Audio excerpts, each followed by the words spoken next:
Kentucky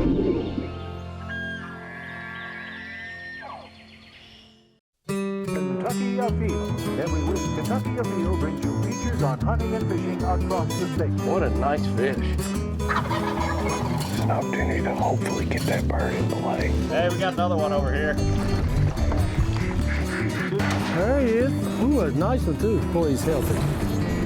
What do we got? That was awesome. Got the first jump. Barely made it out of the field. Got one big smallmouth. Very nice. Double point, they're in there. There they go. Look at that joker. Woo! That's a good one there. Look at that. Beautiful. Whoa, this is a good one. That's better than good, Chad. Hello and welcome to Kentucky Afield. I'm your host, Chad Miles. Join us as we journey the Commonwealth in search of outdoor adventure. This week, we're going to hit the woods with wildlife biologists as they discuss how available food sources impact wildlife movement. Then, we're going to head out and learn a little bit about the Virginia big-eared bat. But first, fall hunting seasons are almost here. That means it's time for some fast-flying dove hunting action.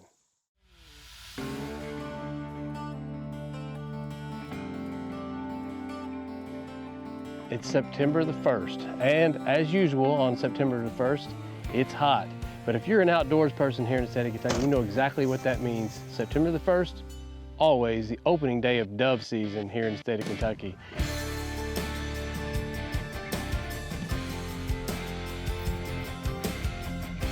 And I am lucky enough to be invited to an old friend of mine, family farm out here in the Mount Washington, Spencer County area.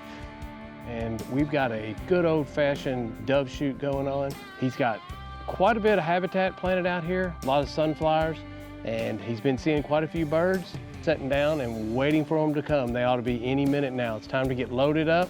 And for me, this is kind of the official kickoff to the hunting season. I know that the squirrel season has been in, I haven't been out yet, but when September the 1st comes in, dove season opens up, it rolls right into all the other hunting seasons. And I can't wait to, one, shoot some doves, and then secondly, be in that deer stand next weekend. They're starting to fly more and more. I've already seen 3 now. We are still in the process of getting all of our hunters out in the field. So we're letting birds fly right over top of us, letting them get used to us being sitting here, and we're not shooting yet. I think they got 1 or 2 more trips on the UTV to get everybody out. Then the game plan is going to change dramatically. Well, it looks like our last hunters have now gotten to their hay bales, so we got a thumbs up, so there's no more free passes. Next bird that comes through in range, it's time to start shooting. Right here.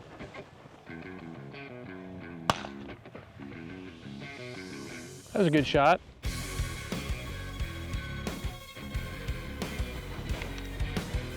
Man, they're turning. There's 5 or 6 in that group though. Here comes one. Get ready.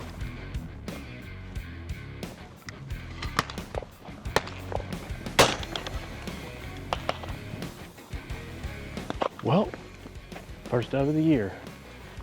They're starting to fly a little bit better.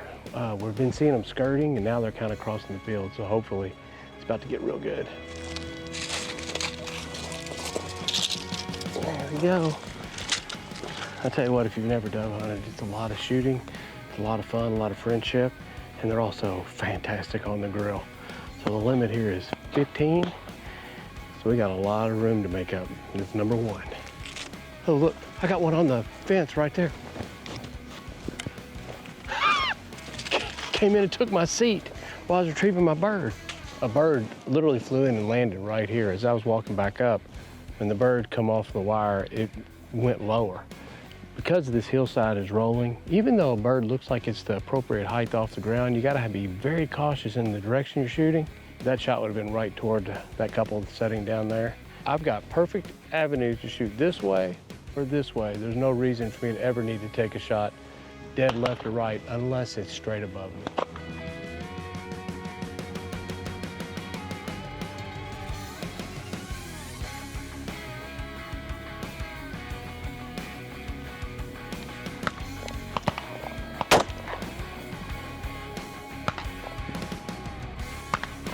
Wow, that was a ton of birds.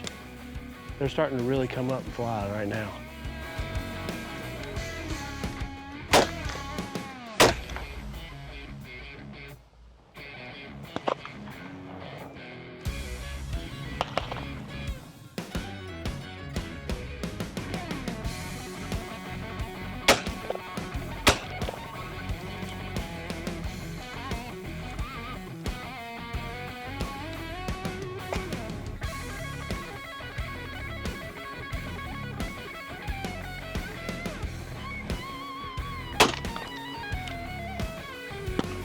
Got that one. All right. That was a fun bird right there because I got a little shook up because I watched it fly toward me so long and trying to decide when to take the shot. Put it down though, let's go pick it up.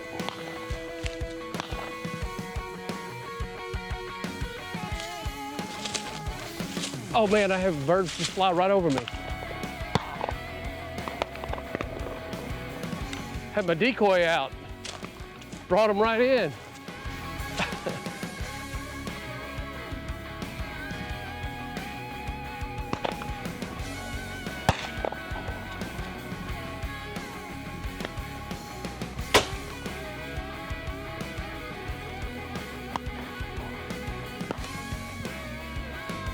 Starting to fly a lot faster now, a lot more birds.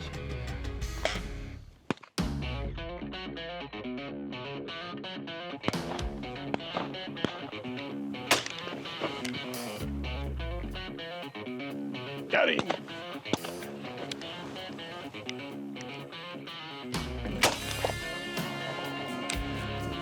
All right, got them down in the front and the back.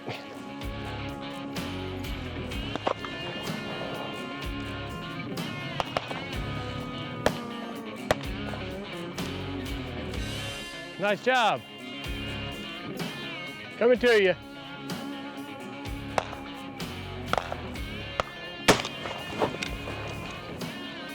Pretty birds, tasty birds too. I'll tell you what, if you've never had doves, my favorite way is to grill them. But there's a lot of different ways that you can eat dove. And really, most of the things you can do with chicken, you just don't want to overcook them. But if you ever had them, they're kind of a darker red meat and wrapped in bacon and grilled. Probably my favorite way. They are absolutely delicious. Right into the sun.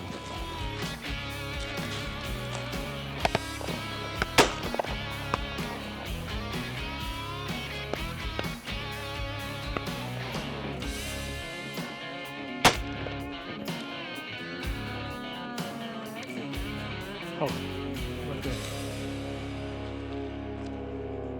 She just picked that one up. Thank you, man. I appreciate you. I got you. Thank you. There you go. There's another one. You got them left or right? All right. Getting close. I think I need 1 or 2 more birds. Having a limit. I'll tell you what, last year we went out and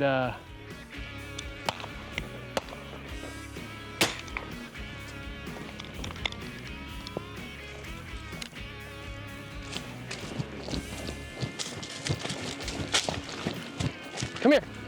Come here, Andy. Come here, Andy. Come here, Andy. Got one left. How many you got so far today? I got 6. A lot of times I get asked by new hunters, hey, I'm interested in buying my first gun. What should I consider for hunting? And, you know, a lot of people will give you all the different calibers of rifles, but probably a 20 gauge shotgun. You can do all your small game hunting. I rabbit hunt, dove hunt, squirrel hunt. Too close, too low. I've killed turkeys with this. You can shoot slugs through it. A 20 gauge shotgun is probably about as versatile as any gun you can use for hunting, because you can hunt everything from deer to doves. And it's a perfect gun to get introduced into hunting. Rabbit hunting, squirrel hunting, duck hunting, dove hunting, deer hunting, turkey hunting. Pretty much covers the gamut here in Kentucky.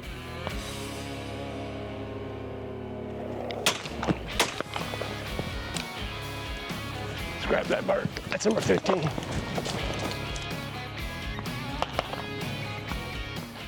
Well, I can't think of a better way to spend September the 1st. You know, we had some new hunters out here today, saw some good dog work. We got our limit, it's time to go put them on the grill. You may have heard of the term mast crop survey. Now let's go find out what that is and how it may help you become more successful this fall. Today we're out here at Cleaver Wildlife Management Area, and any day that I can get out and spend a day in the field with biologists, I always know I'm going to learn something. What am I going to learn about today? Yeah, so today we're going to go on a mast survey. Okay. So essentially we're surveying the fruits of hardwood tree species here at Cleaver WMA. So mast is essentially those high-calorie groceries that the animals that we like to see and chase recreationally are keying in on as well. What trees we're going to be looking for today? Well, we're looking for different species of white oak, red oak, hickory, and beech. Hey, I'm excited to see how you do this, how you rank a tree, how you locate these trees.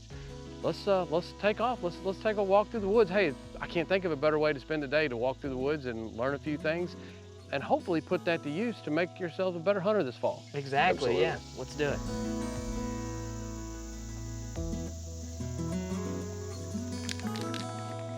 So is this one, Cody? R1. So Zach, you've got a red can of spray paint there. What you're doing is you're identifying this tree as a tree in our survey. That's right. Tell me what you're going to put on there. Yeah, so we're just marking it with red paint because it's a red oak. It's a species of red oak, and it is the first tree of 25 red oaks that we'll be surveying today. So you got a red line around it and a 1.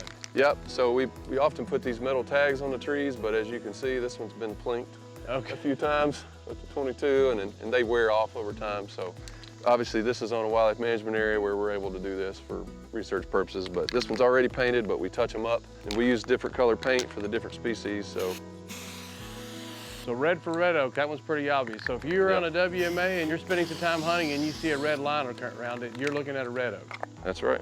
White for white oak, and blue for beech, and orange for hickory. So the cool thing about the app is it's real time. If we have cell signal, it submits the data to the cloud instantly. If not, it stores it on board until we go back in cell reception. But I'm going to this red oak 1. Cleaver I click WMA, here. yep. I'm clicking that yes, we visited the tree.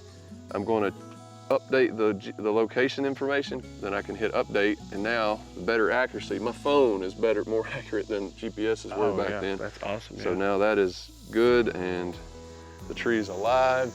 I'm going to quickly measure the diameter of it too. Okay. So this is DBH, diameter at breast height. So that's 4.5 feet off the ground. Okay. We'll just bring it around there. The mark should be right in here somewhere, right here. So 24. It's not a regular tape, so it's calibrated to measure the diameter of the tree. So now that we've got the tree information, updated that into our survey, we're going to do our rapid assessment of the mast. Essentially, the amount of this tree that could be bearing mast or acorns is actually bearing mast or acorns. Okay. And so essentially, you know, I'm going to take my binoculars and look at the very tips of all these branches and think in my mind, you know, of those tips that could be bearing mast, what percentage are bearing mast. Okay. And so I set a timer on my watch here for 30 seconds. I'm just going to try to get this whole entire crown here of this nice big red oak. We might be able to see some acorns just with our naked eye, but really with these binoculars, this is our most important tool in the mast survey. And if you want to, you can follow along and we can compare notes. Yeah. Okay, I will set my timer now and we're looking.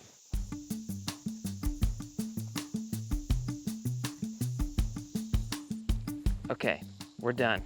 So first impressions, I saw a lot of acorns. I'm gonna say about 80, 85. 80, 85? What were you thinking, Chad? Well, I was gonna say, you know, 60 to 70% of what I saw, but I'm sure my eyes are not trained for it yet, so I'm sure you guys are gonna see more than me. I was thinking 75, honestly. Although we had kind of 3 different numbers there, you know, they were pretty close together. And, you know, we'll take these data, put them in our phone, and the way we analyze them is, so this is one tree of 25 red oak group on this survey route. There's 40-odd other routes in the state with 25 red oak trees apiece, 25 white oak trees apiece, 25 hickory trees apiece, and 25 beech nut trees apiece. And so you know, even if our numbers are slightly off by like 10%, a lot of that washes out by the hundreds and thousands of trees that we have from east to west, north to south in the state of Kentucky. So this is something that's going to take place every single year. Can you start predicting what years are going to have more mast crops than others based on some trends? Yeah, for sure. So it's really important, you know, if you're thinking about setting something like this up on your own private property or just looking at the same tree through time, it is very important to keep that same tree fixed over time. That's why we mark all our trees and stuff like that. And then yes, you can step back and look, okay, you know, this is gonna be, we've had a couple boom years, you gotta be kind of expecting a bust year or a poorer year at some point in time. Because again, these trees fluctuate through time. They've developed that strategy over time to try to get ahead of the nut predators, things like the squirrels that are constantly getting up there and hitting the nuts, or the other animals that eat them off the ground and stuff like that. So a tactic that these trees have developed over time, again, we're probably giving the trees a lot of credit on that, but they will have a bust year every now and then. And so that'll be preceded by likely a boom year, right? And so they're going up and down through time. It really highlights the critical importance of oak trees. In our habitats here, we can't afford to lose this species, so anything we can do to manage for oaks is important. So our next tree, how far away is it? Should be in here, if I recall, it's on right this there. side. You see the red paint? Oh yeah, right there it is. Paint looks pretty good, tag's still on it. So it's 18.6. Looks like 19.9.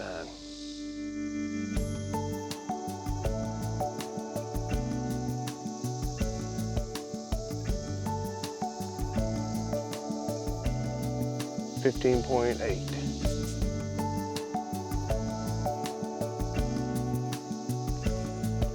$5.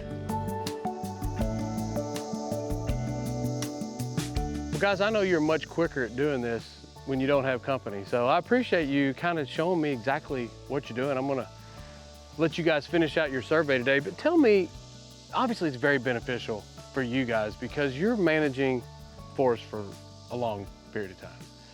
How does a person that wants to come out here and pursue or view wildlife use the information you guys are collecting today to help them increase their chances?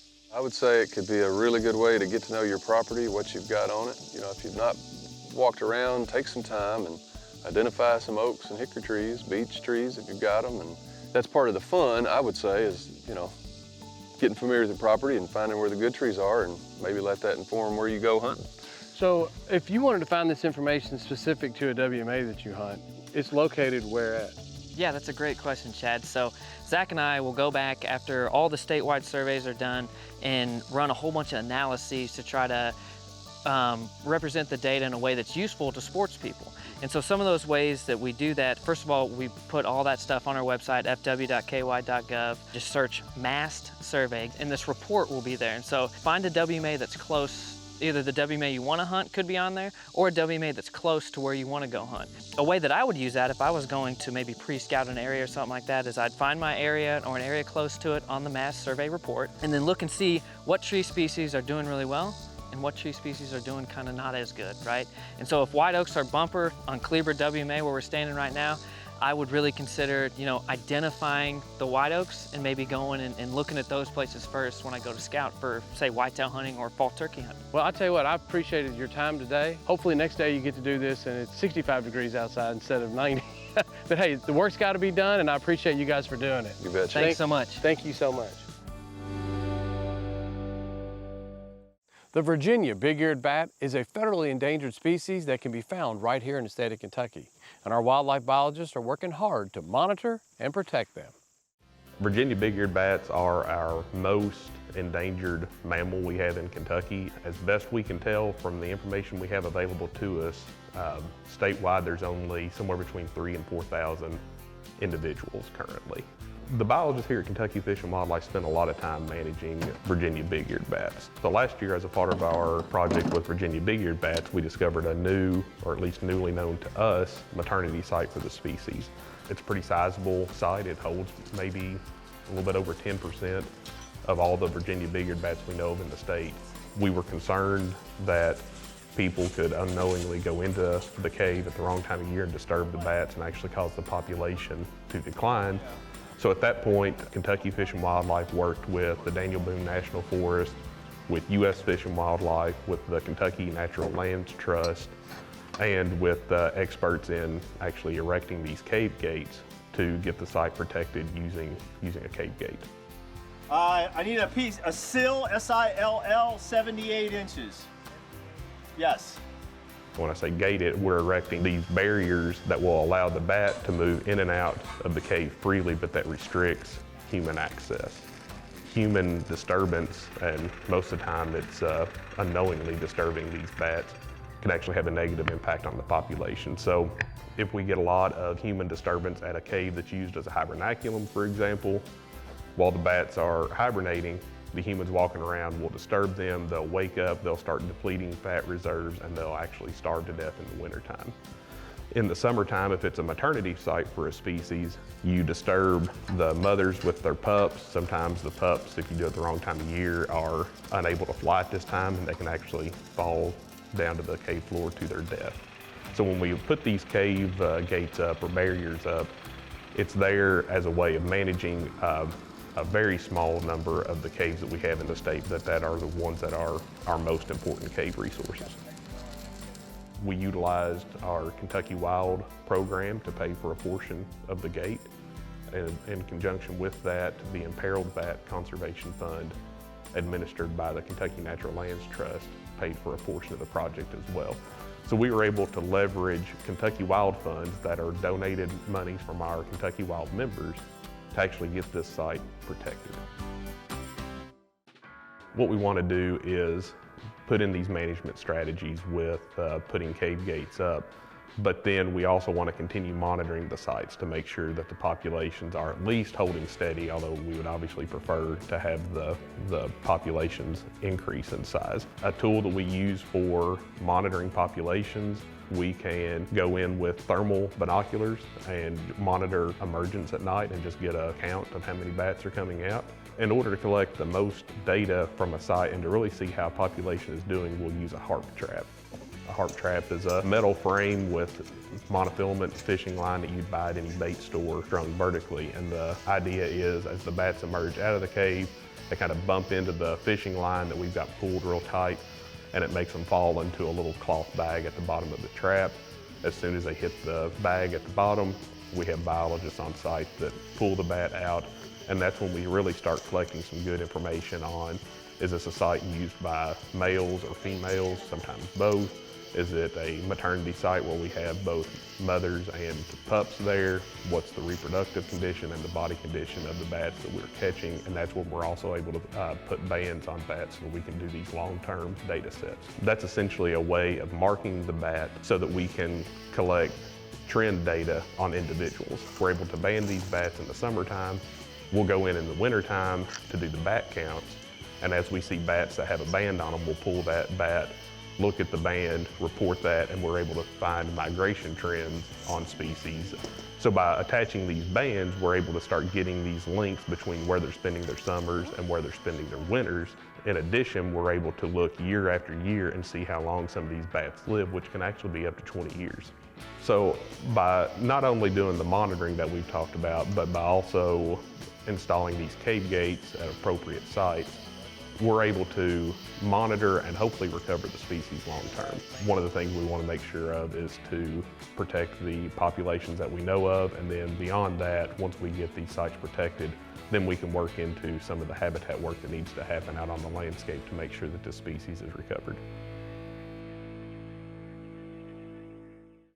Now let's check in and see who else has been out having fun in this week's Ones That Didn't Get Away.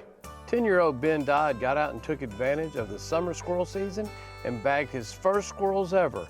He took these 3 in Jessamine County. Nice job. Here we have Hannah Beauchamp with a nice 25-inch catfish that she caught on a crappie jig and 6-pound test line. Nice job. Here we have 10-year-old Emerson Means with her first gray squirrels ever that she took with her dad in Henry County. Congratulations. Check out Easton Terry with this nice largemouth bass that he caught in a private farm pond in Breathitt County. Congratulations. Landon Burris was all thumbs up as he shows us his first bass that he caught on Green River Lake. This week, dove season opens on September the 1st, statewide here in the state of Kentucky. Hopefully you have plans to hit the field. And remember, hunting and fishing on private property is a privilege. Always ask permission and thank the landowner. Until next week, I'm your host, Chad Miles, and I hope to see you in the woods or on the water. Hunters, anglers, boaters, paddlers, trappers, and wildlife watchers, this one's for you.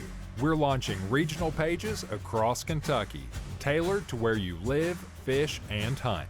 Want to know when and where fish are being stocked near you? When new public lands or water access sites come online? How about the season dates and bag limits specific to where you're hunting? Now you'll get real-time updates, local opportunities, and expert tips straight from the biologists, educators, and game wardens in your region. Follow your local page and stay in the know, right where it matters most. With the Purchase, Green River, Bluegrass, Southeast, and Northeast regional Facebook and Instagram pages from the Kentucky Department of Fish and Wildlife Resources.